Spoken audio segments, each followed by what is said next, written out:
Yo guys, it's your boy here. I made this video because I know that Ramadan is a very difficult time for me and my brethren, my Muslim brethren, to continue progressing in the gym and keep getting stronger. So I made this short video to show you how I personally deal with this in Ramadan. There are many difficulties that we have to overcome in order to train during this holy month. This includes being very fatigued, especially if you go in the middle of the day, like before iftar. If you go then, you'll be going on an empty stomach and you can't drink any water, so it's very difficult. You get very little sleep and recovery in Ramadan, I've noticed, especially like me. I have to keep sleeping on and off.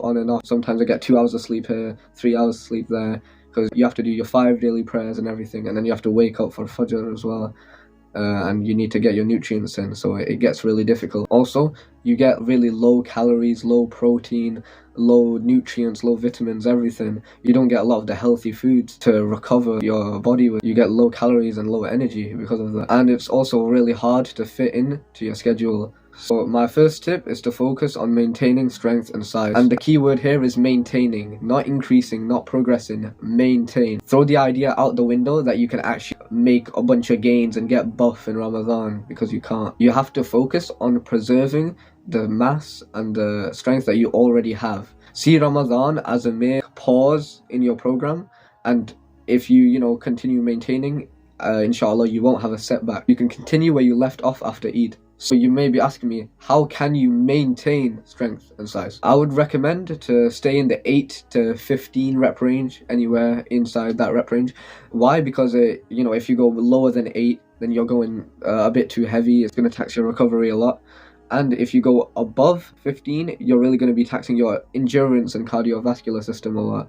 But if you really want to preserve muscle and strength, then try to stay between 8 to 15 reps. You should also shorten your workout by a lot, and I mean by a lot, because I used to go 2 hours, 2 hours and a half maybe, but now I've been going for 1 hour. I only do 4 exercises now. Whenever I go gym, I do 4 or 5 exercises. I used to do 7 or 8.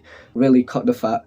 Cut back and try to do the bare minimum, basically. I also recommend using compound exercises. What are compound exercises? They are exercises that use more than one muscle group at a time. For example, if you're doing a bicep curl, that's an isolation exercise. You're only working one muscle. But if you're doing a bench press, that's using multiple muscles. That's using your chest, your front delts, it's using your triceps. So, a compound exercise uses more than one muscle. This means that the time that you spend in the gym is very effective. It'll be much faster to do 3 sets of squats, which will train your glutes, quads and lower back, rather than doing individual work for each muscle, like leg extensions for quads, and then 3 sets for hip abductions for glutes, and deadlifts for lower back. You want to be doing compound movements. I also recommend, just after you break your iftar and until suhoor, just try to eat as much as humanely possible. Just keep eating.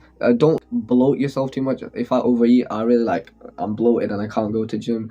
But if you have miniature meals, maybe like 500 calories or something, just have mini meals and have a lot of them so you don't get too bloated. This way you can get a lot of protein from meat, you can get a lot of calories, and try to get as many nutrients, vitamins, minerals as you can.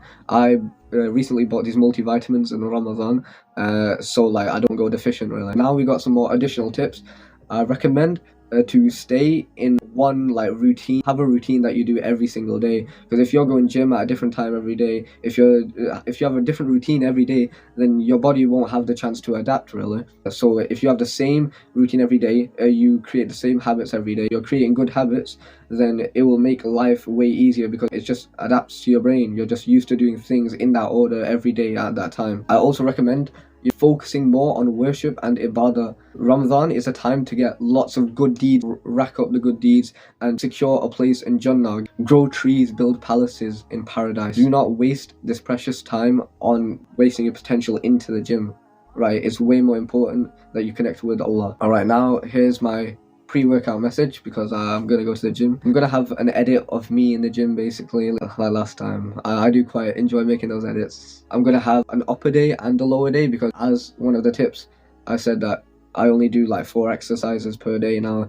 make the edit longer, I'll have to have 2 days mixed in together. The workouts are pretty short by themselves. I've put my Ramadan workout to preserve strength and muscle in the description below. If you wish to download it, then just look in the description. It's going to be mega.nz website or something. It's completely free because I want to help out my Muslim brethren. I know it's a bit late, there's only 5 days left of Ramadan, but you can use this for next year as well, inshallah. I'll see you guys in a bit. Hopefully you guys enjoy this edit. It will have my favorite nasheed, Ilayhi Asiran, playing in the background. And see you in a bit. Allah Hafiz.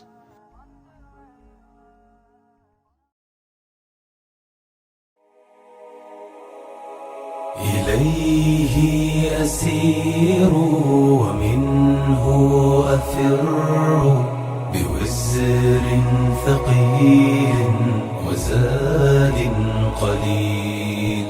ضللت كثيرا بهذا السفر وأستوهب الله قصد السبيل. إليه أسير ومنه أفر بوزر ثقيل وزاد قليل.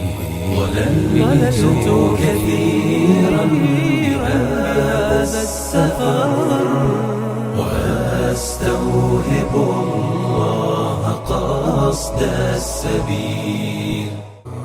ونعم الوكيل.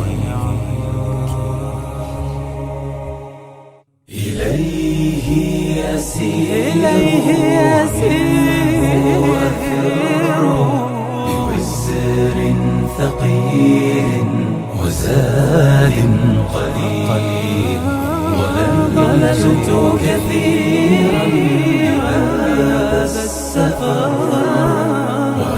وأستوهب الله قصد السبيل.